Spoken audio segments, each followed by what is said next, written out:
Good afternoon everybody.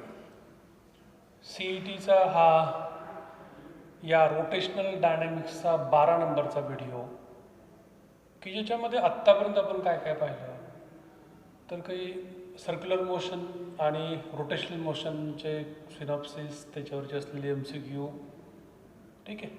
आता आपल्याला अजून काय पाहायचं आहे तर काही MCQ आणि CET परीक्षेला म्हणजे Maharashtra state board entrance exam जी आहे त्याच्यात विचारलेले प्रश्न तेही प्रश्न आपल्याला पाहिजे. पण आधी काही प्रश्न आपले राहिलेले आहेत ते प्रश्न आपण पाहूयात सुरुवातीला. तर याच्या आधी आपण टॉर्क, त्याच्यानंतर principle of parallel axis and perpendicular axis, angular मोमेंटमवरचे काही प्रश्न पाहिले आपण. त्याच्यानंतर application of the principle of moment of inertia on thin rod, ring, disc, solid cylinder याच्यावरचे काही प्रश्न आपण पाहिलेले. ठीक आहे. तर याच्यामध्ये आता नवीन प्रश्न बघूयात आपण. पहा प्रश्न कसा आहे. If I1, I2 and I3 are the moment of inertia. हा आजचा पहिला MCQ. ठीक आहे. There are 3 moment of inertia I1, I2 and I3 about the natural axis of solid sphere, hollow sphere and spherical shape. Solid sphere I1 कशाचा आहे? Solid sphere, I2 hollow sphere, I3 spherical shape. Spherical shape. Spherical shape. Okay. तर याच्यामध्ये असं विचारलं आहे about their natural axis means about their diameter असेल of the same mass and radius. ह्यात प्रत्येकाचं मास आणि रेडियस कसं आहे? सेम. M आणि R प्रत्येकाचं कसं आहे? Same. M and R. Okay. Then the relation between I1, I2 and I3. 4 options दिलेले आहेत. एक तर याच्यामध्ये असं दिलेलं आहे I1 is greater than I2 greater than I3 असं म्हणलं आहे. त्याच्यानंतर दुसरं ऑप्शन दिलं आहे I3 उलट केलं आहे I3 is greater than I2 greater than I1. तिसरं ऑप्शन जे आहे की याच्यामध्ये असं दिलेलं आहे I2 is greater than I1 greater than I3. आणि शेवटचं ऑप्शन जे आहे D ऑप्शन की ज्याच्यामध्ये असं दिलं आहे I2 is equal to I3 and both of these are greater than I1. कुठला ऑप्शन करेक्ट ऑप्शन असेल? पहा त्याच्यामध्ये हॉलो स्पेअर, ठीक आहे, आणि स्पेरिकल शेप दोघांचं मिनिंग कसं आहे? सेम. तुम्ही हॉलो स्पेअर घेतलं काय किंवा स्पेरिकल शेल घेतलं काय, मास सारखा आहे, रेडियस सारखा आहे, याचा अर्थ दोघांचा मोमेंट ऑफ इनर्शिया कसं असेल? सेम. म्हणजेच I2 बरोबर काय? I3. आणि सॉलिड स्पेअरचं मास, आता याचं दोघांचं कम्पेअर करूया आपण I2 आणि I1. तर याचं डिस्ट्रीब्युशन ऑफ मास कुठे आहे? Along the edge, along its rim किंवा त्या सरफेसवरती डिस्ट्रीब्युशन ऑफ मास झालेलं आहे. याचा अर्थ याचा मोमेंट ऑफ इनर्शिया याच्यापेक्षा कसा असेल? जास्त. कारण याचं डिस्ट्रीब्युशन ऑफ मास कसं आहे? Close to the axis of rotation पण आहे. इथं कसं आहे? Away from the axis of rotation आहे. याचा अर्थ मास आणि रेडियस सारखा असेल तर याचा मोमेंट ऑफ इनर्शिया मोठा असेल. या दोघांचा कसा आहे? सेम. याचा अर्थ फोर्थ ऑप्शन हे तुमचं करेक्ट ऑप्शन असेल. ठीक आहे. हा सोपा भाग होता. याच्यानंतर पुढचा एक भाग पाहूया आपण. The MI of thin, 2 number. MI of thin uniform rod.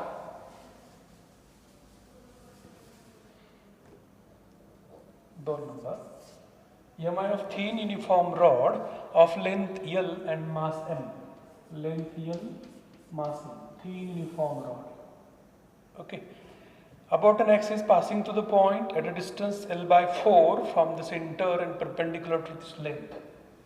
आता या ठिकाणी about an axis which passing to the point which is at a distance. आता हे डिस्टन्स जे आहे ते डिस्टन्स दिलंय फ्रॉम द सेंटर, हे डिस्टन्स दिलंय की जे किती आहे L/4 एवढं आहे. ठीक आहे. त्या ठिकाणी at a point distance of L/4 from the centre, म्हणजे या ॲक्सिस भोवती त्याचा मोमेंट ऑफ इनर्शिया काय असेल असं विचारलंय. तर थिन युनिफॉर्म रॉडच्या बाबतीत आपल्याला काही फॉर्म्युला लक्षात ठेवायचे. ते म्हणजे पहिला फॉर्म्युला, या ॲक्सिस भोवती मोमेंट ऑफ इनर्शिया किती आहे? It is mL²/12. या ॲक्सिस भोवती किती आहे? It is mL²/3. ओके. हे अंतर किती आहे? एकूण जर लेंथ L असेल तर ही किती असेल? L/2. म्हणजे बरोबर दोघांच्या हा सेंटर आहे ना, L/4 हा पण L/4 असेल, कारण दोघांची बेरीज किती येऊन जाईल? L/2. मग दोघांच्या सेंटरमधूनचा फॉर्म्युला डायरेक्ट लक्षात ठेवला तरी चालेल. तो कसा काढता येईल? By using the principle of parallel axis. याला आपण O म्हणूयात, हा C आहे.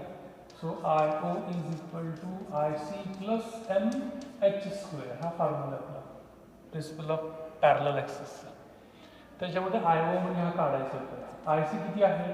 It is mL²/12 plus M.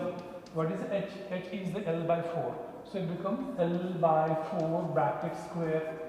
So it becomes mL²/12 plus mL²/16. L²/16. आता अशी संख्या शोधा की जी संख्या दोन्ही, म्हणजे तो LCM काढायचा आहे आपल्याला. LCM काढता येतो, किती येतो? ठीक आहे. कसा काढाल ती पण सांग. ठीक आहे, ते पण सांगतो. या ठिकाणी पहा, आपण याला दोन्ही भाग दिला, 12 परत दोन्ही भाग दिला, 3 4. आता जातोय का? नाही जात. हा 12 आणि हा 4, 48 48. ठीक आहे. तर 4 mL² plus 16 3 48, 3 mL². So it becomes 7 mL²/48. लक्षात आलं का? मग इथं mL²/12, इथं mL²/3, दोघांच्या सेंटरला मध्यभागी किती असेल? It is 7 mL²/48. ठीक आहे. तर हे फॉर्म्युले जर डायरेक्ट लक्षात असतील तर डायरेक्ट तुम्ही ते ऑप्शन निवडू शकता. ठीक आहे. तर रॉडच्या बाबतीत हा भाग लक्षात ठेवूयात आपण. आता याच्यानंतर 3 नंबर, तिसरा एलिमेंट की बोल,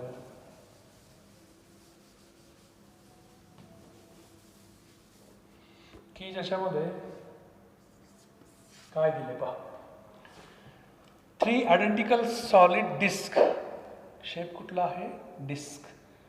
okay. Each of mass m and radius r. आता ते डिस्क जे आहेत ते कसे आहेत? प्रत्येकाचं मास आणि रेडियस सारखेच आहे. एक डिस्क अशी आहे, दुसरी डिस्क अशी आहे. ह्या तिन्ही डिस्कचं मास आणि रेडियस सारखं आहे, थिकनेस सारखी आहे. Okay. And the axis is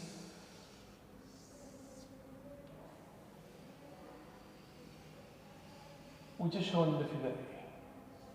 And the third disc is below the axis.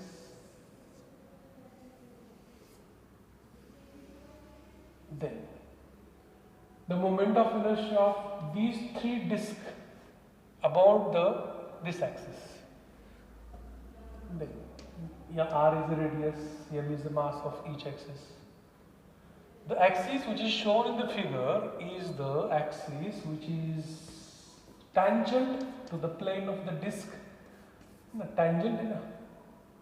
Tangent to the plane of the disc which lies in the plane of disc, which is not perpendicular. So the disc, about the disc चे सर्व फॉर्म्युले जे आहेत ते पहा कसे. हा समजा ही डिस्क आहे. डिस्कचा moment of inertia about this axis किती आहे? mr²/2. अबाउट द डायमीटर किती असतो? It is mr²/4.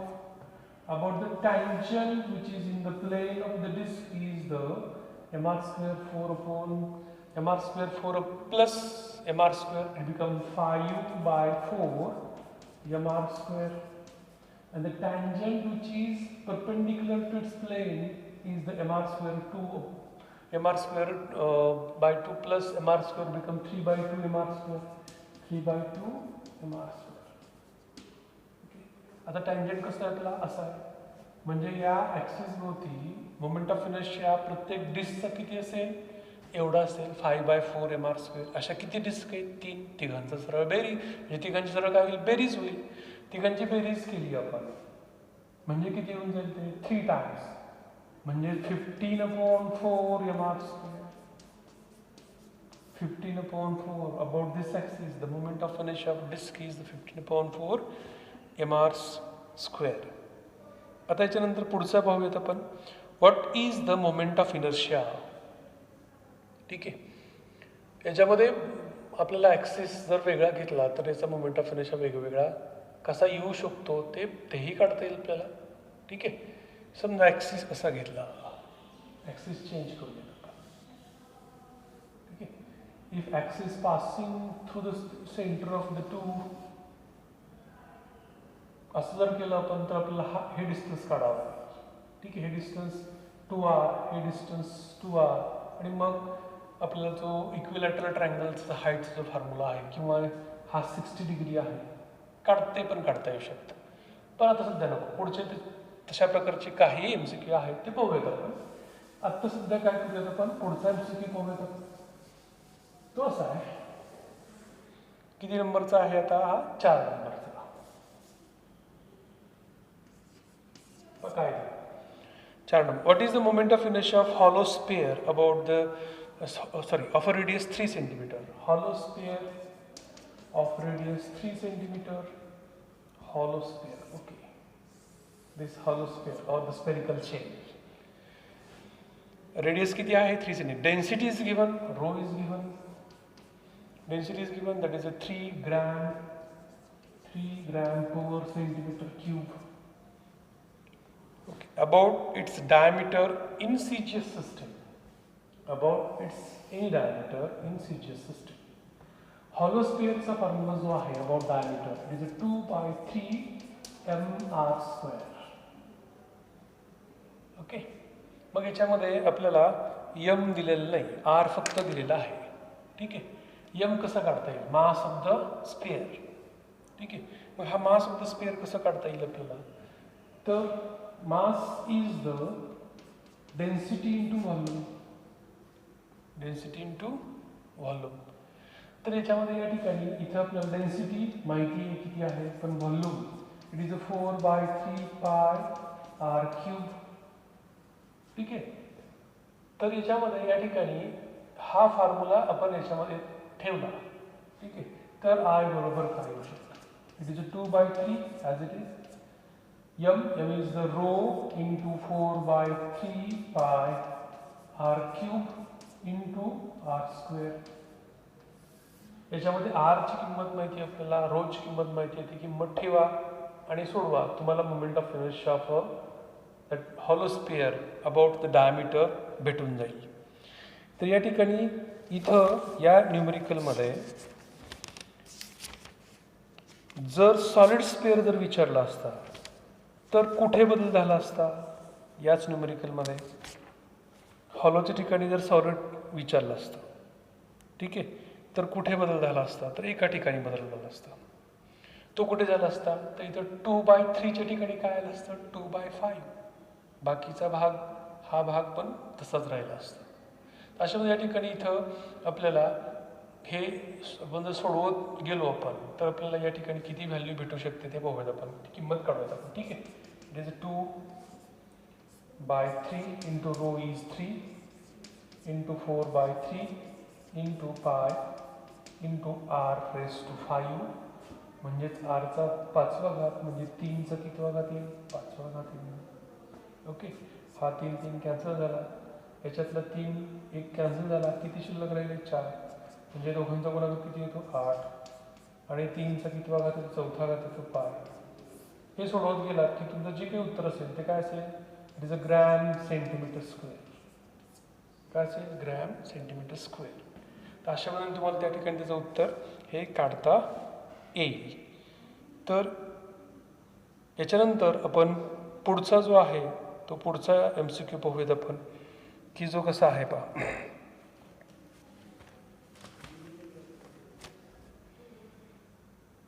याचं उत्तर जे येतं ते 468 पाय असं येतं, 468 पाय.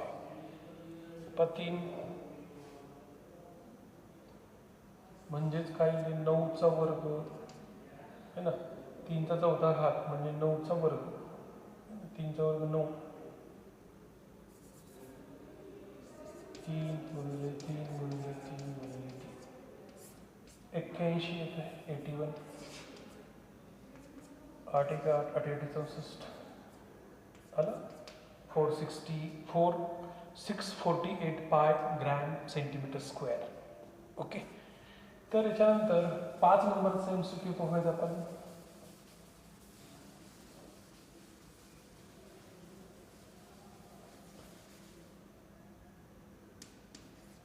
जे थोडेसे वेगळे आहेत असे MCQ पाहतोय आपण, सर्वच नाही. Okay, moment of inertia of a solid spare about its diameter. ठीक आहे, moment of inertia of a solid spare about its diameter. पण याच्यापेक्षा एक वेगळा पाहूयात आपण, जसं मग अशी डिस्कचं पाहिला होता आपण. ठीक आहे, 3 identical solid disc, each of mass m radius r are arranged shown in figure. Then moment of inertia of the system about the AA axis. तर याच्यामध्ये या ठिकाणी इथं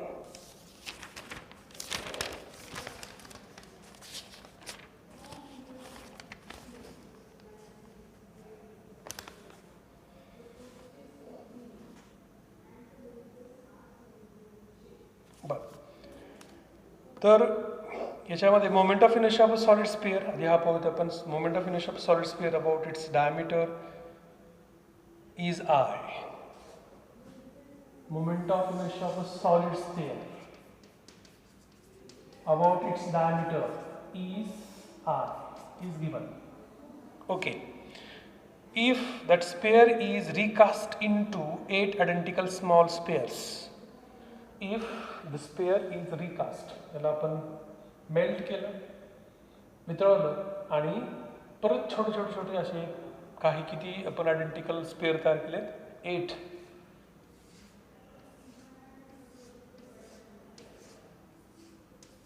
ओके, आता याच्यानंतर पुढे काय म्हणलं, identical small spheres. Then moment of inertia of such small sphere about its diameter is. तर कुठल्याही एका याचा मोमेंट ऑफ इनर्शिया आपल्याला काढायचा आहे. ठीक आहे, डेन्सिटी दोघांची कशी आहे, सेम आहे.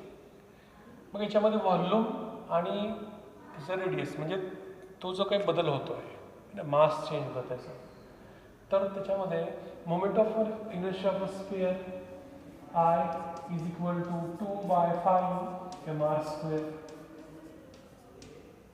ठीक आहे, आता या ठिकाणी याचं आपण मास घेऊयात, आपण याचं मास m डॅश घेऊयात आपण. Moment of inertia of small sphere that is I dash is equal to 2/5 m dash r dash square. ठीक आहे, आता याच्यामध्ये इथं आपल्याला हे माहिती आहे की याचं व्हॉल्यूम आणि याचं व्हॉल्यूम सेम आहे. म्हणजे volume of a sphere that is 4/3 pi r cube is equal to 4/3 pi r dash cube. पण किती आहे ते एकूण हे स्पेअर्स 8 8 टाइम्स. म्हणजे सर्वांची काय करतोय आपण, सर्व एकत्र करतोय आपण, सर्वांचा व्हॉल्यूम आणि याचा व्हॉल्यूम कसा आहे, सेम.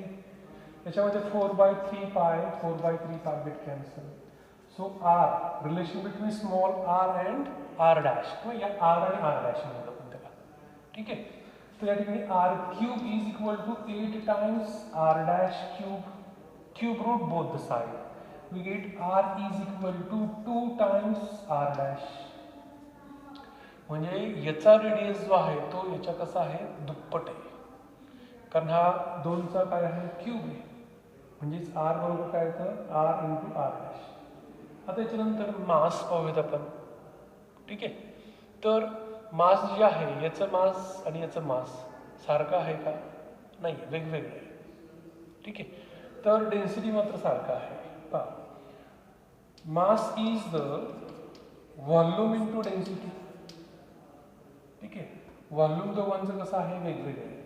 मग याच्यामध्ये याचं व्हॉल्यूम काय आहे 4/3 pi r cube into rho हा यम दिला. त्याचप्रमाणे यम डॅश पण काढता येतात. यम डॅश काय असेल 4/3 pi r dash cube into rho. तर आता प्रत्येक आपल्याला व्हॅल्यू माहिती झाली आहे, आपल्याला फक्त रेशो घ्यायचा आहे I dash upon I dash upon I काय येऊ शकतो ते पाहायचं आहे. त्याला आपण केलं I dash upon I is equal to हा 2/5 दोन्ही ठिकाणी सारखाच आहे, तो कॅन्सल होईल. म्हणजे काय राहील फक्त m dash upon m into r dash upon r bracket square. Okay, आता एम डॅश माहिती आहे आपल्याला काय आहे 4/3 पाय. याच्यामध्ये इथं 4/3 पाय 4/3 पाय आणि रो कॅन्सल होईल, म्हणजे शिल्लक काय राहील r dash upon r bracket raise to cube into r dash upon r bracket raise to 2, म्हणजे ब्रॅकेट रेस टू 5 लिहिलं तरी चालेल. ठीक आहे, दोघांचं एकत्र करून 5 लिहिलं तरी चालेल. आता दोघांचं रिलेशन जे आहे ते इथे दिलं आहे आर. ठीक आहे, आर डॅश अपॉन आर, त्याचं ब्रॅकेट रेस टू कितवा पॉवर येते 5th येतोय आर डॅश. आता तसंच ठेवलं आपण आर इज 2 टाइम्स आर. ठीक आहे, याच्यामध्ये sorry r is 2 times r dash get cancel. म्हणजे त्याचा अर्थ काय होतो 1/2 रेस टू 5th पॉवर. याचा 5वा घात किती येऊ शकतो 2चा 2 2 2 2 आणि 2 4 8 8 2 16 16 2 32 32. याचा अर्थ I dash is equal to I into I upon 32. It gives the relation between I dash आणि आय, की ज्याच्यामध्ये या ठिकाणी या दोघांचं रिलेशन जे आहे ते आय अपॉन 32 असं येतं. ठीक आहे, ऑप्शनमध्ये काय काय ऑप्शन दिले पा आय अपॉन 8 दिलं आहे, आय अपॉन 24 दिलं आहे, आय अपॉन 16 दिलेलं आहे. तर आय अपॉन 32 हे तुमचं करेक्ट उत्तर असेल. तर याच्यामध्ये हे झालं 5 नंबरचं MCQ. याच्यानंतरचं MCQ बघूयात आपण 6 नंबरचा, की ज्याच्यामध्ये पहा काय दिले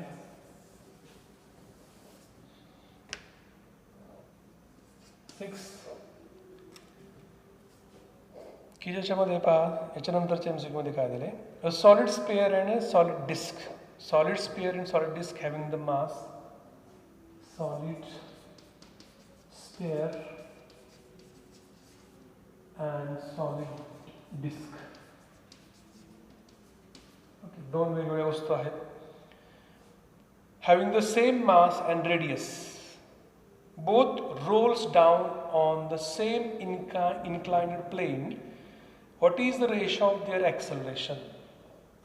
If both of these rolls down on the inclined plane, then the ratio of the average acceleration of the solid spheres to the solid disk. Suppose that the sphere S असं म्हणूयात तुला. ठीक आहे, what is the formula of the acceleration of the rolling object on the inclined plane? That is AS is equal to G sin theta upon 1 plus K square upon R square. This is an acceleration. So this is for the solid sphere. What is for solid sphere? Moment of inertia is 2/5 mr square about diameter. So it is equal to mk square. Then m get cancelled. So k square upon r square. k square upon r square for the solid sphere किती येतो 2/5 for solid disk. When the disk is rolls down on the inclined plane, it rotates about the axis which is passing through its center and perpendicular to its plane. So the moment of inertia of solid disk is the I is equal to mr square upon 2 is equal to mk square. So m get cancelled. So k square upon r square is half. For the disk it is half. K square upon r square is a half, and for the solid sphere it is 2/5. K square upon r square च्या जेवढ्या काही वस्तू role होत आहेत त्यांचा k square upon r square चा ratio लक्षात ठेवायचा. आता हा सॉलिड स्पेअर साठी घेतला आता तर तो AS बरोबर काय येतोय G sin थीटा सेम असेल दोघांसाठी. ठीक आहे, अँगल ऑफ इन्क्लिनेशन दोघांसाठी कसं असेल same. 1 plus what is the k square upon r square for the solid sphere? It is 2/5. So it becomes G sin theta upon 1 plus 2/5 is 7/5. Okay. Then similarly for the solid disk AD त्याला म्हणूया आपण. It is G sin theta upon 1 plus k square upon r square, but k square upon r square for the disk is the half. So it is G sin theta upon 1 plus half, it is 3/2. So ratio of AS to AD is equal to, what is it? It is the G sin theta get cancels with each other. So 3/2 numerator वरती येऊन जाईल, म्हणजे हा छेद उलटून जाईल. 3/2 upon 7/5. So it becomes 7 3/2 into 5/7. So it becomes 15/14. ठीक आहे, 15/14. तर अशा या ठिकाणी इथे आपल्याला जे उत्तर भेटतं ते किती भेटतं, तर ते आपल्याला उत्तर भेटतं 15/14. Ratio of acceleration of solid spheres and disk on the inclined plane. Okay, then next किती नंबर 7 नंबर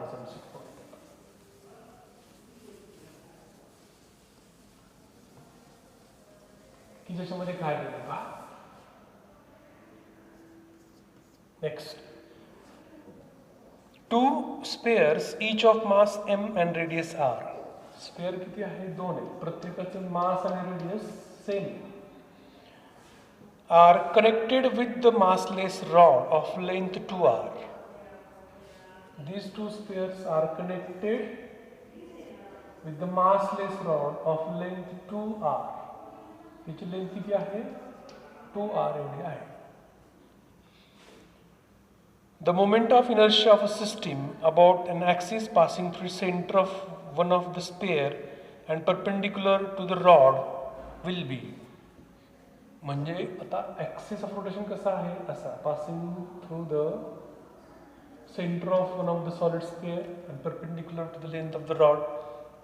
ठीक आहे, तर या ठिकाणी रॉडचा मोमेंट ऑफ इनर्शिया आपल्याला घ्यायचा नाहीये, कारण त्यांनी म्हणले मासलेस असं म्हणलंय त्यांनी. ठीक आहे, म्हणजे रॉड कसा आहे मासलेस. तर अशा या ठिकाणी इथं आपल्याला moment of inertia of the system about this axis कसा काढता येईल आपल्याला.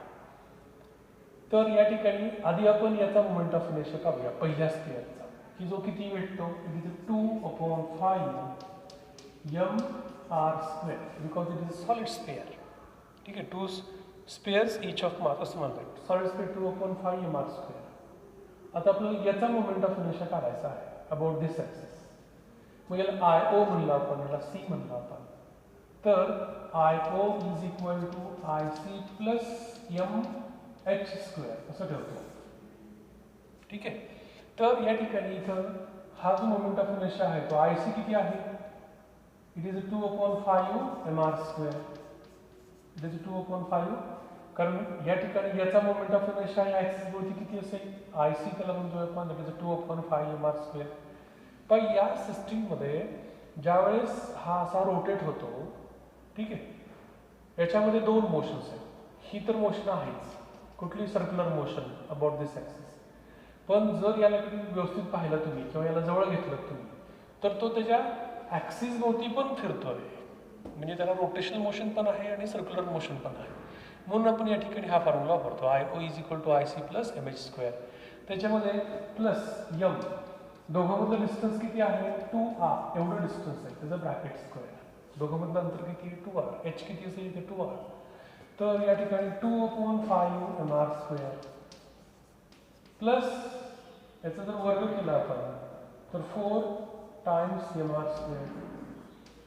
ठीक आहे, हा आणि हा दोघांची बेरीज असेल. So it is 2/5mr² plus 4 times mr². तर या ठिकाणी या सर्वांची जर बेरीज केली आपण तर total moment of inertia about the axis given axis is the 4/5mr² plus 4mr². 4/5 plus 4mr².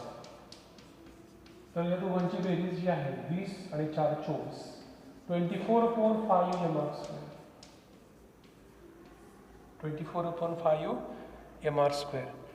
तर या ठिकाणी इथं हे जे डिस्टन्स दिलेलं आहे, ठीक आहे, या डिस्टन्समध्ये क्लिअर इन्फॉर्मेशन नाही आहे. त्याने काय म्हणले, they are connected with the massless rod of length 2r. है ना, लेंथ 2r म्हणलंय म्हणजे या रॉडची लेंथ 2r आहे.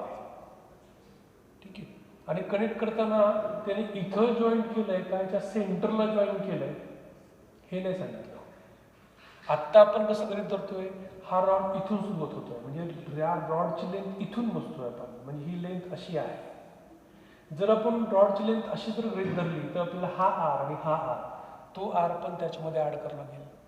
म्हणजे याच्यामध्ये किती होऊन जाईल ते अंतर, आर हा 2r म्हणजे 3r होईल आणि हा परत आर म्हणजे तो हाच distance between centre of the two spare हाच 4r होऊन जाईल.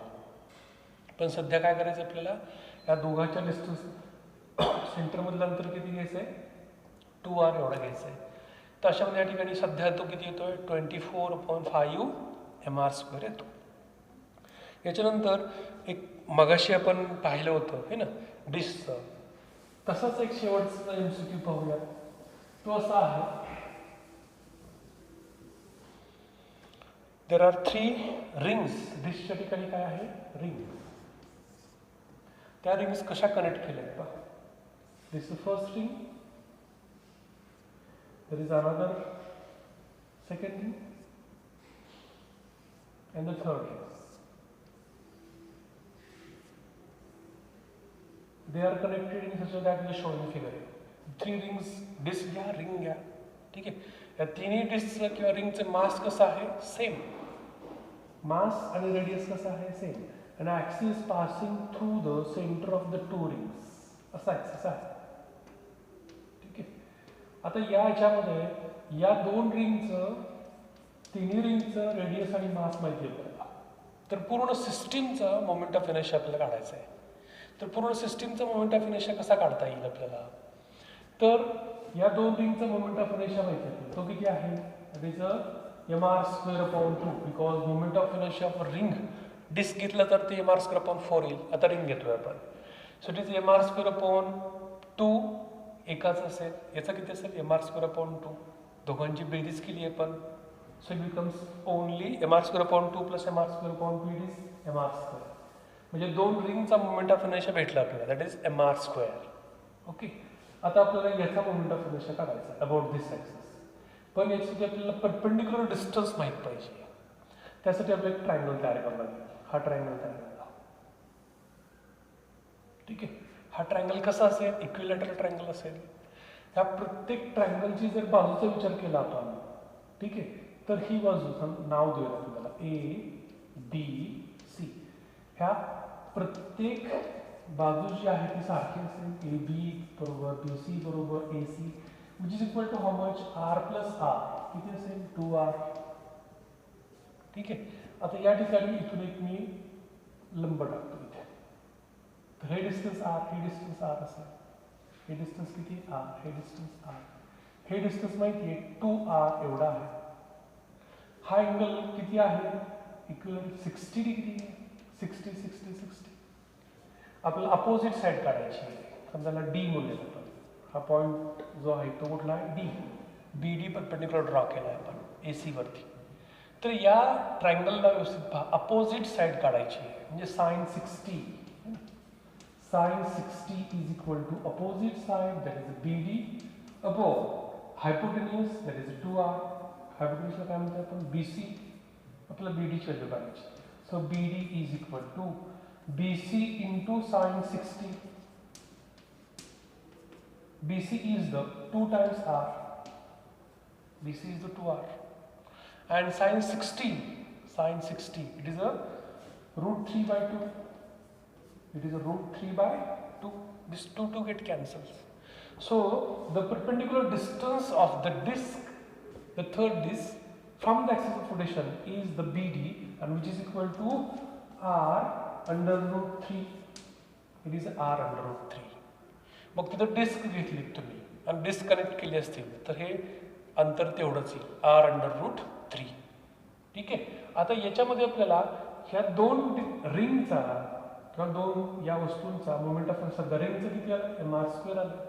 आता तिसऱ्या रिंगचा मला मोमेंट ऑफ इनर्शिया काढायचा आहे. इथंपर्यंत काढायचं आहे का? ठीक आहे. तिसऱ्या रिंग, या रिंगचं मला काढायचं आहे. मग याच्यामध्ये याला आपण म्हणूयात IC, कारण असा रोटेट होत तो. ठीक आहे. C हा IO, याला O म्हणून आपण. According to principle of parallel axis, IO is equal to IC plus MH². म्हणजे याच्यामध्ये तो IO ॲड करायचा आहे आपल्याला. काय करायचं आहे? IO ॲड करा. Total moment of inertia of system काढण्यासाठी. IO is equal to, what is IC? म्हणजे हा moment of inertia about the diameter of the ring is again it is a mr² upon 2. Moment of inertia of ring about the diameter, mr² upon 2 plus m, but what is h is the BD or BD². म्हणजे याचा वर्ग किती येतो? It is a 3r². याचा वर्ग किती येतो? 3r². म्हणजे 3r². पहा ती किंमत इथे ठेवायची आपल्याला. म्हणजेच टोटल सिस्टीमचा मोमेंट ऑफ इनर्शिया जो आहे तो काय येतो? mr² plus 3mr² plus mr² upon 2 plus mr² upon 2. 3 plus 1 4. ठीक आहे. म्हणजे 4mr² plus half mr². mr² common काढणार. 4 plus half म्हणजेच काय? 8. 8 plus 1 9 by 2 mr². So the moment of inertia of system about this axis is 9 by 2 mr². इथं जर disk घेतली पण, ठीक आहे, मग अशी आपण त्याचा विचार पण केला होता. इथं जर डिस्क घेतली तर डिस्कच्या ठिकाणी इथं प्रत्येक काय आहे? डिस्क. तर मोमेंट ऑफ इनर्शिया काय येऊ शकतो? तर बदल होईल थोडासा. कुठे कुठे बदल होईल? इथे बदल होईल. याच्या दोघांची बेरीज करायची. mr² upon 4 plus mr² upon 4 दोघांचा moment of inertia. It is a mr² upon 2 because it is 2 times mr² upon 4. So it becomes mr² upon 2 plus IO. So IO is the moment of inertia of the disk about diameter is the mr² upon 4 plus m. आता हा distance जे आहे त्याचा वर्ग केला आपण तर तो किती येतो? 3r².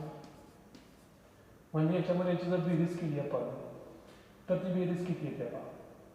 हा किती येतो? 4 म्हणजे 2mr². Okay. Plus mr² plus इथे काहीच नाही म्हणजे 1 घेतला. ठीक आहे. तर याला 4 मिळालं पाहिजे. 12mr². बेरीज केली सर्वांची. 12 13 15. 15 by 4 mr². त्याच ठिकाणी रिंगच्या ठिकाणी जर डिस्क घेतली आपण तर ती 15 by 4 mr² असं येऊन जाईल. ठीक आहे. तर याच्यानंतर पुढे जे MCQ आहेत तेही पाहूयात आपण. पण आपण तो रोटेशनल डायनॅमिक्सचा हा 12 नंबरचा व्हिडिओ आहे. 13 नंबरच्या व्हिडिओमध्ये ते पाहूयात आपण. आणि सोबत तुम्हाला काही MCQ सोडवायला पण देतो, तेही सोडवण्याचा प्रयत्न करा. जर तुम्हाला काय अडचण असेल तर तुम्ही मला कधीही फोन करू शकता. थँक्यू. याच व्हिडिओमध्ये आपण अजून थोडेसे MCQ पाहूयात. ठीक आहे, 8 झालेत. 9 नंबरचे MCQ पाहूयात की जो कसा दिलाय पहा. A circular disc first rolls without slipping and then slides without rolling down on the same inclined plane. The ratio of velocities of the disk at the bottom of the plane in both the cases respectively is. आता याच्यामध्ये जो plain आहे तो plain कसा आहे, incline plain आहे, horizontal आहे का नाही. पण दोन वेगवेगळ्या सिच्युएशन दिलेल्या आहे की याच्यामध्ये फर्स्ट सिच्युएशन कशी आहे, एक डिस्क आहे, रोल्स विदाउट स्लिपिंग. ठीक आहे, इट रोल्स विदाउट स्लिपिंग म्हणजे ती रोल होत होत होत खाली येते. when it rolls without slipping, the velocity when it is reaches to the bottom is the v is equal to, it is under root 2 gh upon 1 plus k square upon r square.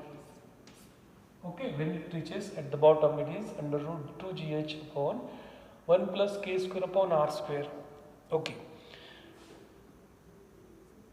Then second case, then slide without rolling.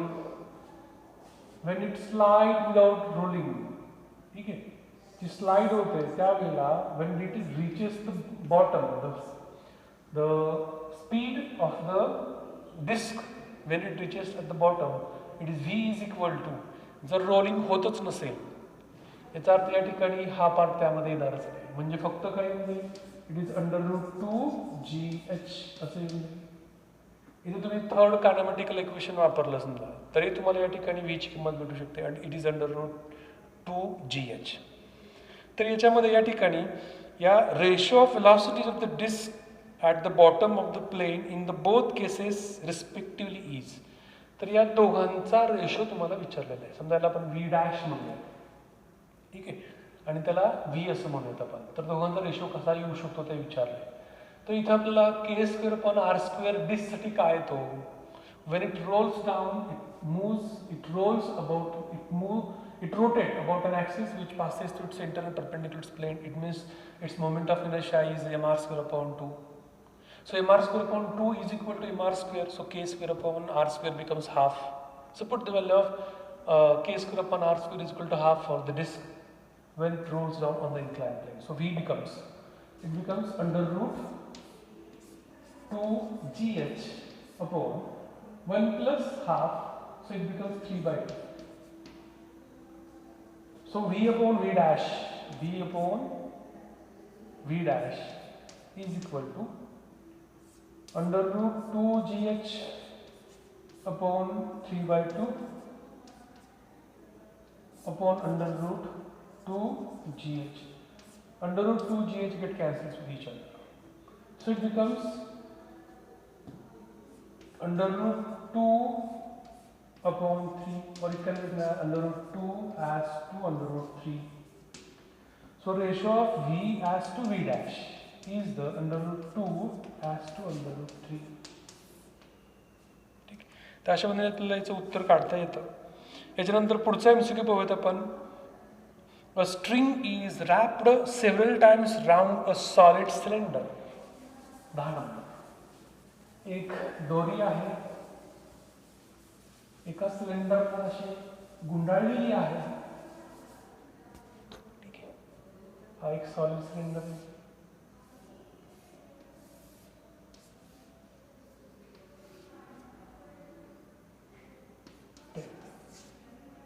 एक दोरी आहे अशी.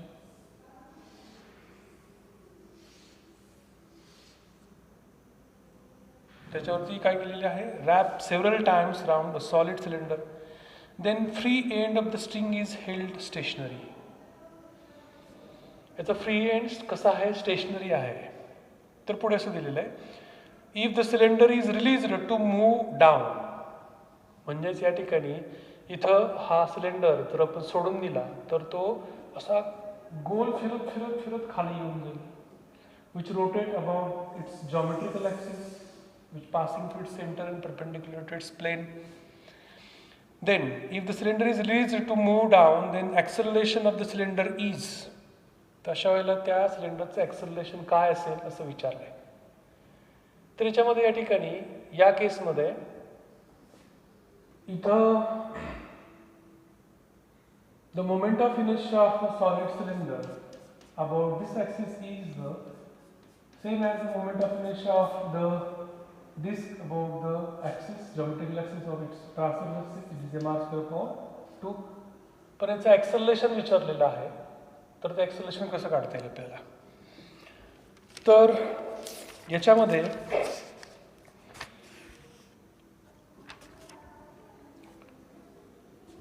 acceleration of the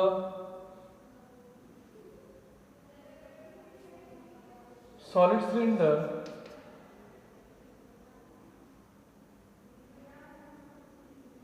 समजा आपण incline प्लेनचा विचार केला, ठीक आहे, आणि इथून त्या सॉलिड सिलेंडरला आपण खाली रोल केलं, तर याचं ॲक्सलरेशन कसं काढतो आपण, तर या फॉर्म्युला काढतो जी साइन थीटा अपॉन 1 प्लस के स्क्वेअर अपॉन आर स्क्वेअर. आता फक्त इथं काय आहे की इथं हा इन्क्लिनेशन अँगल जो आहे तो जर आपण हा अँगल असा इन्क्लिनेशन प्लेनच व्हर्टिकल ठेवला, म्हणजे थीटा जर आपण 90 ठेवला, अँगल कसा ठेवला असा, कारण तो रोल्स डाऊन होताना सरळ खाली येतोय under the effect of the gravity. याचा अर्थ आपण याच फॉर्म्युल्यामध्ये थीटाची किंमत 90 ठेवली आणि त्याचा k square upon r square जो येतोय की जो हाफ येतो, m k square, k square upon r square is becomes half. Then by putting this value, the k square upon r square is equal to half and theta is equal to 90 degree. तर आपल्याला त्याचं ॲक्सिलेशन काढता येऊ शकेल. The acceleration is equal to g into sin 90 is 1 and 1 plus k square upon r square is half. So it becomes 3 by 2. So g upon 3 by 2. So it becomes 2g by 3. फक्त इथं role होत असताना तो कसा role होतोय, एका vertical प्लेनमध्ये role होतोय, म्हणून थीटा तोच फॉर्म्युला वापरून थीटा जर 90 घेतला आपण तर याचं ॲक्सलरेशन जे आहे ते ॲक्सलरेशन काय भेटतं 2g अपॉन 3 असं भेटतं. त्याच्यानंतर पुढचा MCQ बघूयात आपण की ज्याच्यामध्ये पहा काय दिलंय. 3 point masses each of mass m are placed at the corners of the equilateral triangle of the side A. 11 नंबरचा MCQ. 3 point masses की कुठे ठेवलेले आहेत, इक्विलॅटरल ट्रायंगलच्या व्हर्टायसेसला ठेवलेले आहेत. Suppose that this equilateral triangle, this is the first mass m, second m, third m. Again the triangle is ABC triangle. The side of the triangle is the A. प्रत्येक बाजू किती आहे A. Then the moment of inertia of this system about an axis passing along one side of the triangle is. कुठल्या तरी एका साइडमधून जर तो axis pass होत असेल तर या सिस्टीमचा मोमेंट ऑफ इनर्शिया काय असेल, this moment of inertia of these 3 masses. तर या ठिकाणी these are the point masses, so moment of inertia of the mass which is situated at C is 0. The moment of inertia of this mass, because it is a point mass situated on the axis, so moment of inertia of these 2 masses becomes 0. So the moment of inertia of this mass becomes, first find the perpendicular distance of that mass from the axis of rotation. This is A, then it becomes A by 2, this is 60 degree. So in this triangle, suppose that sine 60 degree is the opposite side, that is AD, upon hypotenuse, this is A. So AD, that is the perpendicular distance, moment arm, AD is equal to A into sine 60, it is a root 3 by 2. It is sin 60 is the root 3 by 2. So AD is the A into root 3 by 2. So the moment of inertia of the system is the 0 plus mr square, or it is the m into AD square. So m into what is AD square? It is the A under root 3 by 2 bracket square. So it becomes m A square into 3 upon 4. So it is a 3 by 4 ma square. 3 by 4 ma square. तर अशामध्ये आपल्याला moment of inertia हा ट्रायंगलचं असं example याच्या आधी पण आपण पाहिलं होतं. ठीक आहे. पण याच्यानंतर two rings of the same radius and mass are placed such that their centres are at the common point and their planes are perpendicular to each other. Their planes are perpendicular to each other. And center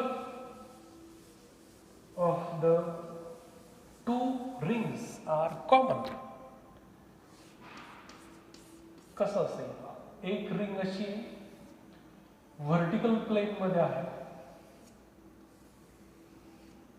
आणि दुसरी ring अशी आहे horizontal plain मध्ये. एकात एक mix केलेल्या अशा ring म्हणूया आपण त्याला, एकात एक अडकवलेला रिंग. ठीक आहे. दोघांचा रेडियस आणि मास कसा आहे? सेम. तर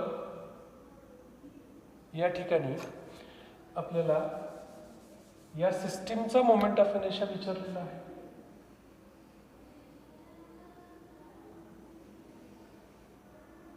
सेंटर कसा आहे? कॉमन. एक रिंग अशी आहे या प्लेनमध्ये, एक रिंग अशी उभी आहे. ठीक आहे. तर आता मोमेंट ऑफ इनर्शिया या दोन्ही रिंगचा कसा विचारलाय बघा. तर या ठिकाणी their planes are perpendicular to each other. The moment of inertia of system about an axis passing through the centre and perpendicular to the plane of one of the ring. Passing through centre and perpendicular to the plane of one of the ring. समजा ही जी horizontal ring आहे त्याच्या प्लेनला हा axis कसा आहे? Perpendicular आहे. तर या ठिकाणी याचा मोमेंट ऑफ इनर्शिया या ॲक्सिस भोवती काय असेल असं विचारलं आपल्याला, किंवा दोन्ही रिंगचं मोमेंट ऑफ इनर्शिया काय असेल? m is the mass, r is the radius. So suppose that this is the first ring, this is the second ring. So moment of inertia of first ring means this axis becomes the axis which passing through its center. It becomes diameter of the first ring. So moment of inertia of a ring about its diameter is the mr square upon 2. mr square upon 2. And for the second ring, the axis is passing through its center and perpendicular to its plane. It is the mr square. So the total moment of inertia is mr square upon 2 plus mr square. It becomes 3 by 2 mr square. 3 by 2 mr square. पण याच्यानंतर पुढे two circular iron discs are of the same thickness. The diameter of A is twice that of the B. The moment of inertia of A as compared to the B is. याच्यानंतरचे एक MCQ बघूया आपण. दोन disk दिलेले आहेत, दोन्ही वेगवेगळ्या कशा आहेत पहा. नेक्स्ट एमसीक्यू बघूया आपण. There are two discs, circular disc, same thickness, but the diameter of A is twice that of the B. म्हणजे या ठिकाणी एक डिस्क अशी आहे, दुसरी डिस्क त्यापेक्षा दुप्पट मोठी आहे.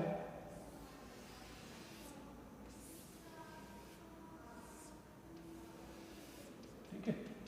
जे रिलेशन तुम्ही डायमीटरसाठी लिहिताय तेच रिलेशन तुम्ही रेडियससाठी लिहू शकता. That is RA is 2 times RB. Okay. आता पुढे काय विचारलंय? The moment of inertia of A compared to that of the B. तर याचा moment of inertia, suppose that moment of inertia axis दिलेला नाही पण ॲक्सिसचा हा कन्सिडर करूयात आपण आता. ठीक आहे. Moment of inertia of the first disk that is IA and the second disk it is IB. Then moment of inertia of the first IA is equal to that is M R A मासचं relation दिलेलं आहे, त्यामुळे M A R A square upon 2 and I B is the M B R B square upon 2. रेडियसचं relation माहिती आहे आपल्याला, पण मासचं relation माहीत नाही आहे. पण दोन्ही ज्या डिस्क आहेत त्या डिस्क कशा आहेत, एकाच मटेरियलपासून बनलेल्या आहेत, म्हणजे त्यांची डेन्सिटी कशी असेल, सेम. तर आपल्याला या ठिकाणी इथं mass in terms of volume जर घेतला आपण, ठीक आहे, तर mass in terms of volume कसं असेल, mass is equal to volume into density.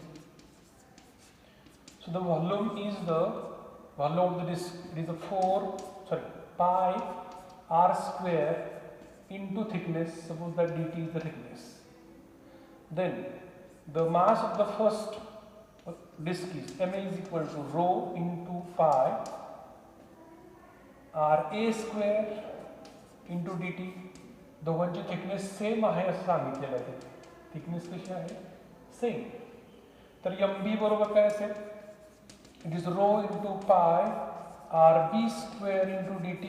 So put this value and get the ratio of Ia upon Ib. So Ia upon Ib is equal to 2 get cancelled. So by putting the value of Ma and Mb, rho, pi and dt get cancelled.